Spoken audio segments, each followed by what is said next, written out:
It's time for The Story Before the Story. Today, we're in the second book of the Bible. Exodus tells of God's faithfulness to his people. In the very beginning, out of a deep, deep love, God made an amazing world. But when people turned away from God, the world was broken. God had a plan to restore people to relationship by demonstrating love to the whole world through one family, the Israelites. But the Israelites had been enslaved in Egypt for hundreds of years. The people cried out for help, and God sent Moses to lead them out of Egypt to freedom in the desert. There, God led them in a pillar of cloud by day and a pillar of fire by night. Which is where our story starts. Take it away. Greetings, citizens. Brian here.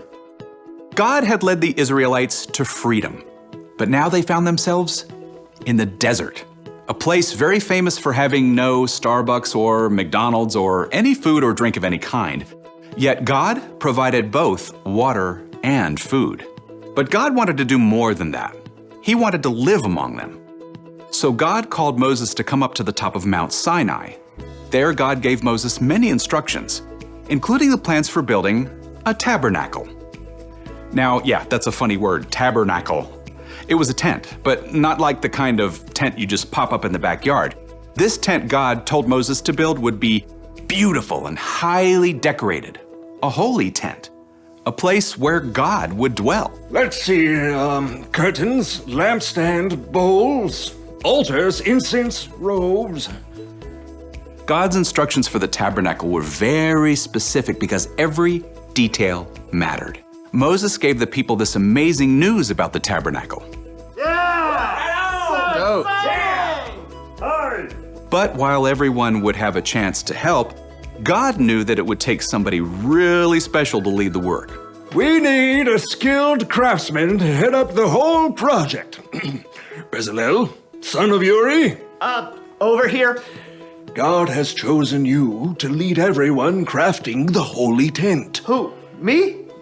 God has filled you with His Spirit, with wisdom, understanding, knowledge, and all kinds of skill. God had given Bezalel an amazing ability to make beautiful patterns in precious metals, to cut and set gemstones, and to work with wood. But God knew Bezalel would need help. Oholiab, God has also chosen you and given you special skill in all kinds of crafts. And to top it off, God has given both of you the ability to teach others everything you know. We are so on it. Then God chose Moses' brother Aaron and his family to serve as priests. And the rest of the people were so excited to help that they gave whatever they had for the building of the holy tent. Gold, silver, bronze, yarn, leather, wood. The people gladly brought it to Bezalel and Oholiab. We get to help! We're doing it a pickaxe. At last, every robe had been stitched, every lampstand molded, and every post carved. The tabernacle was finished. You have done the work just as God commanded. May God bless you all. When everything was finally in place and the priests were ready, a cloud covered the tent, and the glory of God filled it for everyone to see. The end.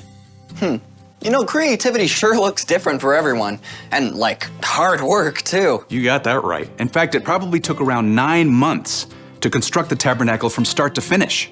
But God provided everything they needed. Hey, you're right. It's like God invited the Israelites to partner with Him. Bingo.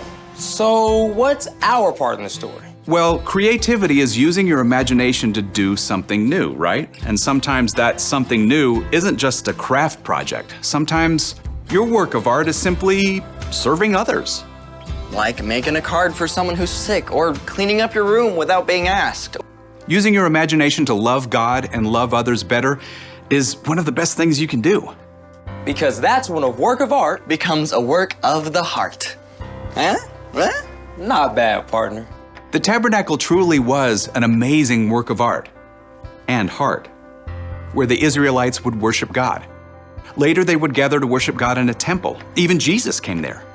Now we can gather to worship God in a church, but through the Holy Spirit, Jesus is always with us no matter where we are. So we can use our creativity to worship God anywhere.